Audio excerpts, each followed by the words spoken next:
Video द्वारा आप लोगों को ट्रिगोनोमेट्रिक फंक्शन से संबंधित कुछ सवाल बता रहा हूं जो आप लोगों के द्वारा डाउट क्वेश्चन के रूप में आया था।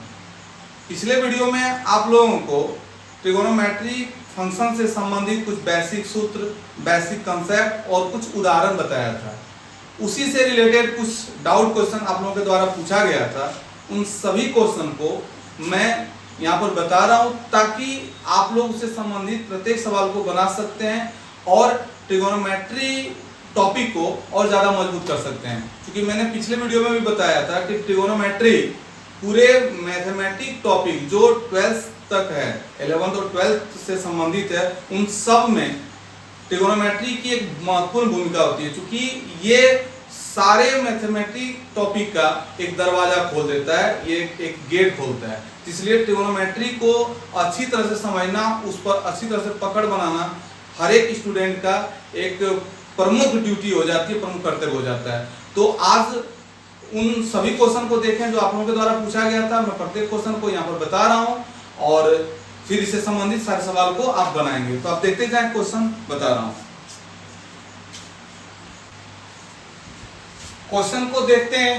दिया हुआ है कि साबित करें कि साइन थीटा बराबर x plus P by x के वास्तविक मानों के लिए तभी संभव है जब p less and equal than 1/4। तो ये एक मान दिया हुआ है साइन थीटा का, तो या तो इसे लेकर चलेंगे तो ये लाना होगा। तो ये एक छोटा चीज है, तो क्यों ना इसी को सॉल्व करते हैं और इसे प्रूव कर देते हैं। तो हम लोग 10वीं कक्षा से ही पढ़ते आ रहे हैं, आप लोगों को बताया जा रहा है कि साइन थीटा का मैक्सिमम वैल्यू +1 होता है और मिनिमम वैल्यू -1 होता है। यानी साइन या कोस का मान -1 और 1 के बीच होता है। अर्थात -1 less and equal than sine theta less and equal than 1। यानी साइन थीटा का एक रेंज है जो -1 और 1 तक है। तो इस आधार पर इस सवाल को हम लोग बनाएंगे। देखें जो दिया हुआ है, दिया है साइन थीटा बराबर x plus P by X. We know that, हम लोग जानते हैं कि जब यहां पर देख रहे हैं ये सूत्र दिया है, यानी साइन थीटा जो होता है लेस एन इक्वल देन 1, तो यहां पर लिखेंगे sine theta less and equal than 1। अब जो साइन थीटा का वैल्यू है उसको यहां पर रख देते हैं। तो साइन थीटा का मान दिया हुआ है x plus P by x, ये लेस एन इक्वल देन 1। अब इसे जोड़ते हैं, कैलकुलेट करते हैं, तो इसका मान प्राप्त होगा x से इधर गुना हो जाएगा तो x² प्लस p, x उधर चला जाएगा तो less and equal than x।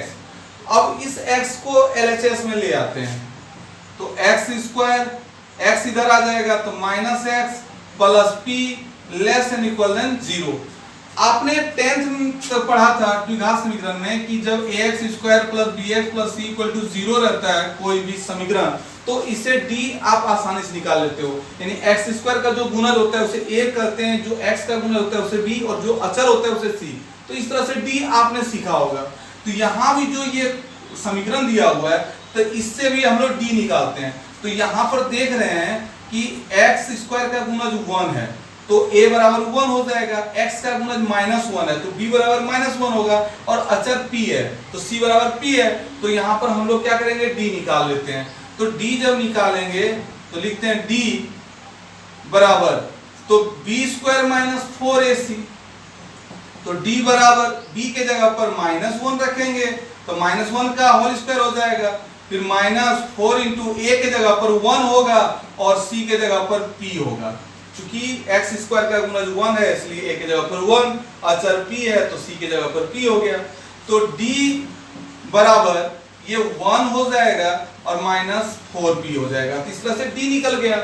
Question में दिया हुआ है कि x के वास्तविक मानों के लिए, तो जब आप क्वाड्रेटिक इक्वेशन पढ़ रहे होंगे, जिसमें आप पढ़े होंगे, उसमें आपको ये बताया गया होगा कि अगर d इक्वल टू 0 होता है तो वहां पर मूल जो होते हैं वो वास्तविक और समान होते हैं, और जब d ग्रेटर देन 0 होता है तो वास्तविक और समान होते हैं। और इन दोनों से आपने समझा होगा कि वास्तविक मान के लिए d greater and equal than 0 होता है। तो यहां भी हम लोग लिखेंगे x के वास्तविक मान के लिए हो जाएगा d greater and equal than 0। यानी जो विवेचक है वो 0 से बड़ा और बराबर होता है। ये सब चीज आपने पढ़ा है। अब यहां पर पुट कर देते हैं डी का मान, तो डी का मान 1 - 4p आया, तो लिख देंगे 1 - 4p greater N equal than 0। अब -4p को यहां रख लेंगे, ये 1 को RHS में ले जाएंगे, चूंकि 1 प्लस में है तो ये -1 हो जाएगा। अब जब ये माइनस माइनस कटेगा, यानी ये जो चर के साथ जो माइनस है अगर वो ऋणात्मक से धनात्मक होता है तो ये सिंबल चेंज हो जाता है। इसकी जानकारी आपको पहले ही दे दी गई हो। तो ये हो जाएगा 4p less and equal than 1, यानी ये जैसे ही माइनस माइनस कट गया, यानी ये माइनस पॉजिटिव में हो गया, धनात्मक हुआ, तो ये चिन्ह बदल जाता है। तो अगर ग्रेटर देन रहता है तो लेस देन हो जाता है, अगर लेस देन रहता है तो ग्रेटर देन, तो ये लेस देन हो गया।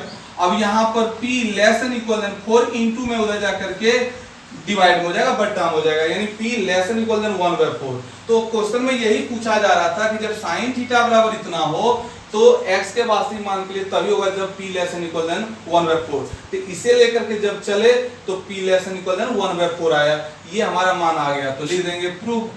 तो इस टाइप से जो भी क्वेश्चन अगर यदि चैप्टर में मिलेगा उसको आप आसानी से बना सकते हैं। फिर आपके द्वारा पूछे गए अगला क्वेश्चन बताते हैं, ध्यान दीजिएगा। क्वेश्चन दिया हुआ है कि सिद्ध करें कि cos square theta plus sec square theta का मान 2 से कम नहीं हो सकता है। तो ट्राई करते हैं बना करके।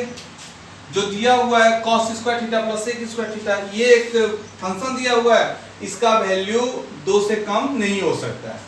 तो लिखेंगे चूंकि cos square theta plus sec square theta बराबर, तो अगर cos थीटा को हम लोग a मान लेते हैं और sec थीटा को b मान लेते हैं तो ये फॉर्मूला को प्रोड्यूस कर रहा है, यानी a square plus b square. तो a square plus b square का सूत्र आपने पढ़ा है कि a square plus b square बराबर होता है a minus b whole square plus 2ab, या फिर a plus b whole square minus 2ab।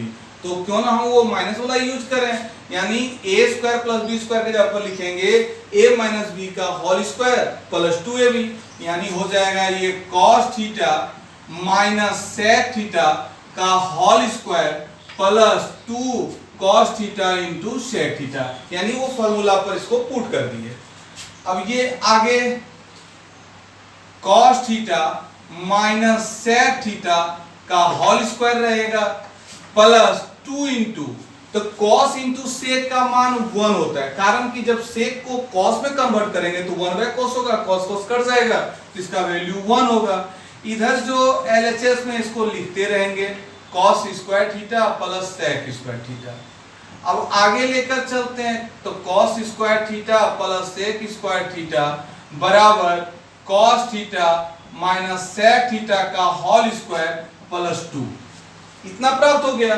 तो आप लोग पढ़े होंगे कि चूंकि a minus b whole square का मान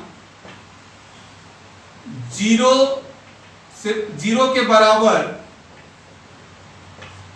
या 0 से बड़ा होता है, यानी किसी भी फंक्शन का या किसी भी पद का अगर स्क्वायर करते हैं, चाहे वो नेगेटिव हो चाहे पॉजिटिव हो, वो हमेशा पॉजिटिव होगा।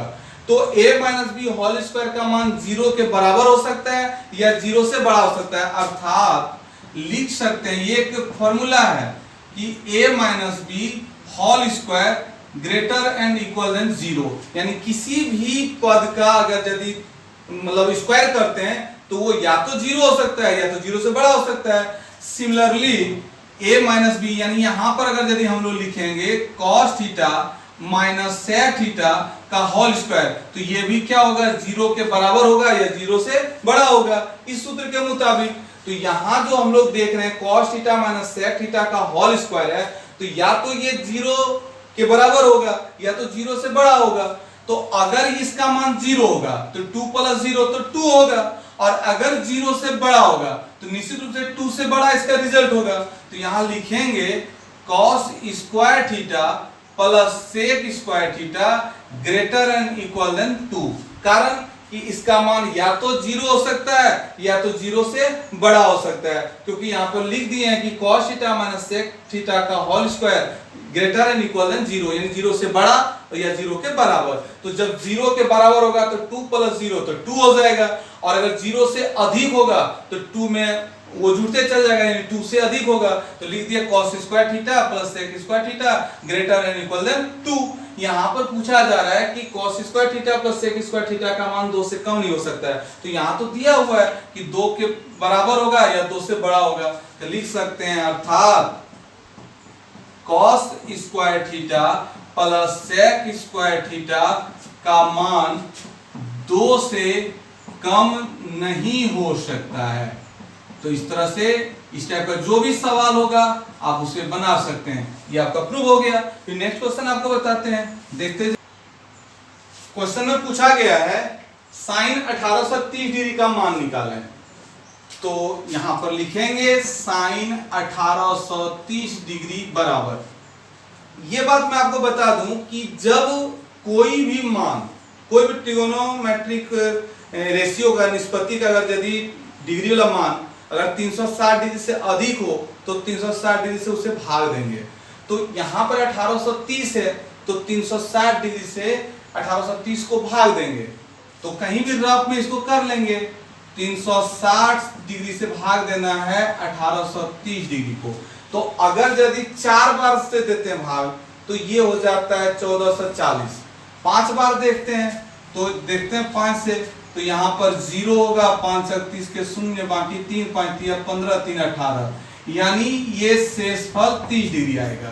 तो 1830 डिग्री को हम लोग लिख सकते हैं 5 गुना 360 डिग्री प्लस 30 डिग्री, क्योंकि ये तो आप जानते हैं भाज्य बराबर भाजक, भाजक गुना भागफल जो शेष होता है।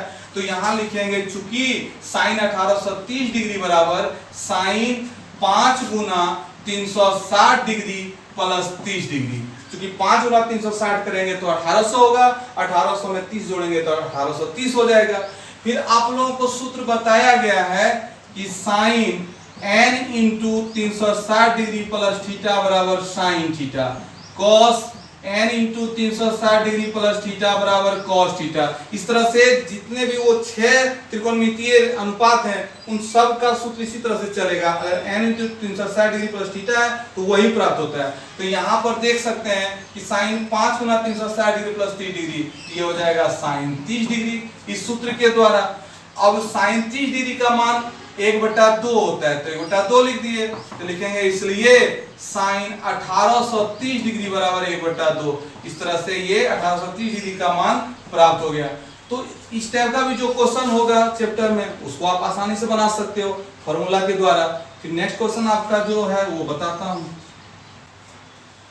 क्वेश्चन में पूछा जा रहा है कि यदि cos थीटा बराबर 3/5 तथा थीटा चौथे चतुर्थांश में हो तो cosec theta plus cot theta का मान निकालें। तो जो दिया है पहले लिख लेते हैं, given cos theta equal to 3/5। तो आप लोग 10th तक ही पढ़े हैं कि cos थीटा को b/h के रूप में लिखते हैं, तो यहां पर लिख देंगे b/h इक्वल टू 3/5। और जब कंपेयर करते हैं तो आप लिख सकते हो, चूंकि b equal to 3 h equal to 5, तो जब b है h है तो p इसमें घट रहा है, तो p भी निकाल सकते हैं under root h square minus b square के फॉर्मूला से, तो p बराबर निकल जाएगा 4। इस तरह से आप आसानी से बना सकते हो। तो p निकल गया, b और h दिया हुआ है। पूछा जा रहा है cosec theta plus cot theta का मान। तो चूंकि थीटा चौथे चतुर्थांश में है तो जब फोर्थ क्वाड्रेंट में थीटा रहता है तो cos थीटा और sec थीटा का मान पॉजिटिव होता है, बाकी सारे नेगेटिव होते हैं। तो यहां पर लिखेंगे चूंकि कोसेक थीटा बराबर, तो कोसेक का सूत्र होता है h/p, तो h का मान यहां पर दिया है 5, p का मान 4, लेकिन ये फोर्थ क्वाड्रेंट में है तो फोर्थ क्वाड्रेंट में होगा तो यहां पर लिख सकते हैं, इसलिए कोसेक थीटा बराबर -5/4, कारण कि ये फोर्थ क्वाड्रेंट में है।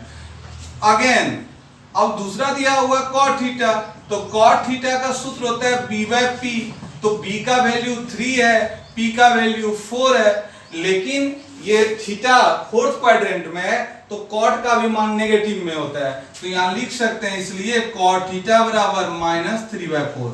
अब जो पूछा जा रहा है क्वेश्चन में उसका मान निकालते हैं, इसलिए cosec theta plus cot theta बराबर, तो कोसेक थीटा की जगह पर कोसेक थीटा का वैल्यू रख देंगे -5/4, प्लस cot थीटा, तो cot थीटा के ऊपर जो cot थीटा का मान है वो रख देते हैं। अब दोनों का एलसीएम निकालेंगे तो 4 होगा। अब दोनों सेम है हर, तो ऊपर में भी सेम निकलेगा, तो -5 ये -3 होगा। अब दोनों को जोड़ देंगे तो -8 हो जाएगा बाय 4 से काट देंगे तो -2। तो इस तरह से दिए गए फंक्शन का मान -2 प्राप्त होता है। तो ये बात जरूर ध्यान रखिएगा कि अगर यदि थीटा या कोई भी एंगल, चाहे एक्स में हो कोण, चाहे थीटा में हो, तो अगर यदि थीटा फर्स्ट क्वाड्रेंट में हो तो 6 जो त्रिकोणमितीय निष्पत्ति है, साइन, कोस, टेन, कॉट, सेक, कोसेक, सभी का मान पॉजिटिव होता है। सेकेंड क्वाड्रेंट में साइन और कोसेक का मान पॉजिटिव होता है। थर्ड क्वाड्रेंट में टेन और कोट का मान पॉजिटिव होता है। और फोर्थ क्वाड्रेंट में कोस और सेक का मान पॉजिटिव होता है, बाकी सारे नेगेटिव होते हैं। तो इस आधार पर इससे संबंधित जितने भी क्वेश्चन होंगे आप आसानी से बना सकते हैं। फिर इससे संबंधित या फिर ट्रिगोनोमेट्री के कुछ अन्य सवाल को लेकर के अगले वीडियो में आता हूं। तब तक के लिए धन्यवाद।